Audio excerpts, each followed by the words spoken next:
Hello दोस्तों, केना छी अहाँ सब? अहाँ सबके स्वागत करै छी एक और नया ब्लॉग में। चलू आइ के ब्लॉग में अहाँ सबके देखाबऽ जा रहल छी अपना सब जे घी जे निकालने रहिए ओहिमे से जे छेना निकलल रहे।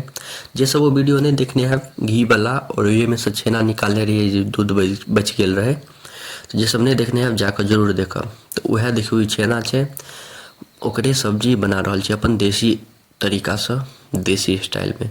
तो देखियो पहले तेल में एकरा बढ़िया से फ्राई कऽ लेब छेना के। ठीक, एकरा पनीर नहीं बनेलिए, मतलब चाहतिए तो पनीर बना के ओकर सब्जी बना सकै छलिए, लेकिन पनीर नहीं बनेलिए। छेने के कनिक देखियो भूज लेलिए तेल में भुजला के बाद एकरा मस्त एगो सब्जी बनेबे देसी स्टाइल। देखियो कनिक और तेल सोख लेलकै तो और तेल में धऽ कऽ भूज लेबै बढ़िया से। ई ओना एकरा पनीर कीमो कहै छै, पनीर भुजरियो कहै छै, लेकिन हम सब देसी स्टाइल में बनेबै। अहाँ सब लास्ट तक जरूर देखब, बहुत मस्त बनत, एते स्वादिष्ट बनत बता नहीं सकै छी। देखियो बढ़िया से भुजा गेलै। ठीक, देखलिए कते एकदम लाल टाइप के भऽ जायत तऽ एकरा निकालि लेब, गैस वैस बंद कऽ देबै। देखियो भुजा गेलै। ओहिके बाद टमाटर काटि लेब, प्याज काटि लेब। देखियो प्याज काटि लेब, 2 गो से 3 गो प्याज काटि लेब, एगो टमाटर काटि लेब। आ ई देखियो ई छै लहसुन और मिरचाई के, हरियर मिरचाई के पेस्ट छै। अदरक नहीं डललिए, चाहब तो अहाँ सब डालि लेब, लेकिन हम नहीं डललिए। एम्हर देखियो ई बाटी में निकालि लेलिए भुजने जे रहिए छेना के। ठीक, अब अहिए में तेल गिरा देबै, तेल के गरम होले छोड़ देबै। ठीक, एहिमे आब तेजपत्ता, जीरा और सूखल मिरचाई खसा देबै।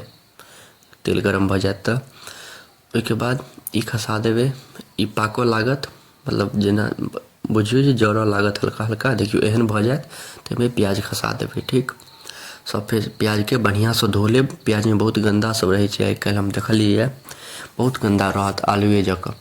बढ़िया से धो लेब 3-4 पानि से। एकरा धो लेब, ओहिके बाद लारि चारि देबै।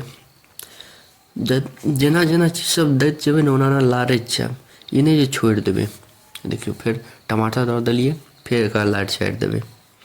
बहुत आसान तरीका छै। ओहिके बाद देखियो टमाटर के बाद नमक दऽ देलिए, नमक 1 चम्मच, हल्दी आधा चम्मच। ठीक, अब हल्दी के बाद दऽ देबै, पहले एकरा मिला लै छी, धनिया पाउडर सब बाद में देबै। ठीक, चलू देखियो एकरा मिला लेलिए बढ़िया से।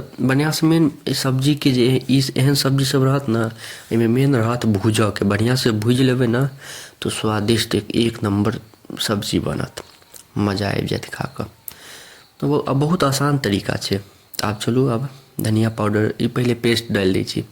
ई छै वएह लहसुन और हरियर मिरचाई के पेस्ट। ठीक, ई पेस्ट डालि देलिए, फिर लारि चारि लेब बढ़िया से। देखियो रंग पकड़ि रहल छै। ओहिके बाद ओ पाउडर सब देबै ना, धनिया पाउडर, मिर्ची पाउडर, तो ओ सबसे और रंग पकड़त।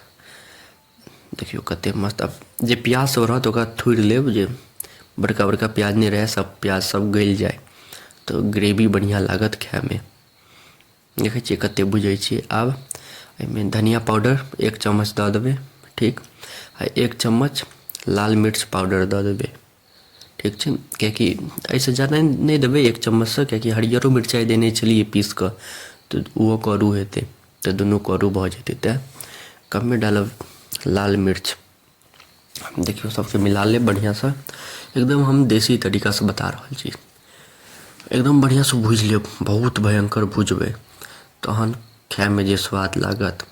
सब प्याज के थोड़ि लेब, जे सब प्याज बढ़िया से गलि जाए। देखियो केहन एकदम लाल ब्राउनिश भऽ गेलै। ओहिके बाद एहिमे पानि डालि देबै। अहाँ कनि कमे पानि डालब, हमर मम्मीके कनिक रसगर सब्जी ज़्यादा नीक लगै छै, तऽ कनिक हमर मम्मी ज़्यादा पानि डालि दै छै, तऽ अहाँ सब कनिक कमे पानि डालब। ठीक, आब देखियो ई पानि डालि देलिए। एहिमे ई जे भुजने रहिए छेनाके, एकरा गिरा लेब।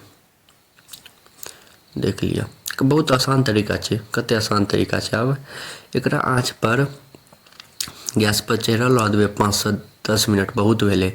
देख लेब अगर रस जराबऽ के हैत तऽ रसो जरा लेब। देखियो सबके बढ़िया से मिला लेब। ठीक, अब एकरा झाँपि कऽ धऽ देबै, 5 से 10 मिनट तक उबलऽ देबै।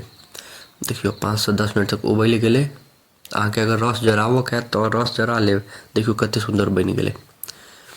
अब ई भऽ गेलै, बनि गेलै। अहाँके अगर रस जराबऽके तऽ रस जरा लिअ, नहि तऽ एनाही नीक लागत तऽ खा लिअ। ऊपरसँ गरम मसाला डालि देब। हम कनिक प्याजवला सब्जी सबमे चिकन मसाला डालै छियै तऽ ओ खाइमे नीक लगै छै। चिकन मसाला डालि कऽ मिला लेब। अगर धनिया पत्ता हुए अहाँके पास तऽ धनियो पत्ता डालि देबै, अहाँ पास नहि छलै तखन उपलब्ध। देखियौ कतेक मस्त लागि रहल छै। अहाँसब बतायब अहाँ सबके केहन लागि रहल यऽ, नीक लागि रहल यऽ कि नहि। देखियौ कतेक गर्दा लगै छै, कनिक रसो साथे नीक लगै छै खाइमे। तऽ अहाँ सबके एतेक देर तक देखऽके लिए धन्यवाद। नीक लागै तऽ लाइक, कमेंट, शेयर, सब्सक्राइब जरूर करब।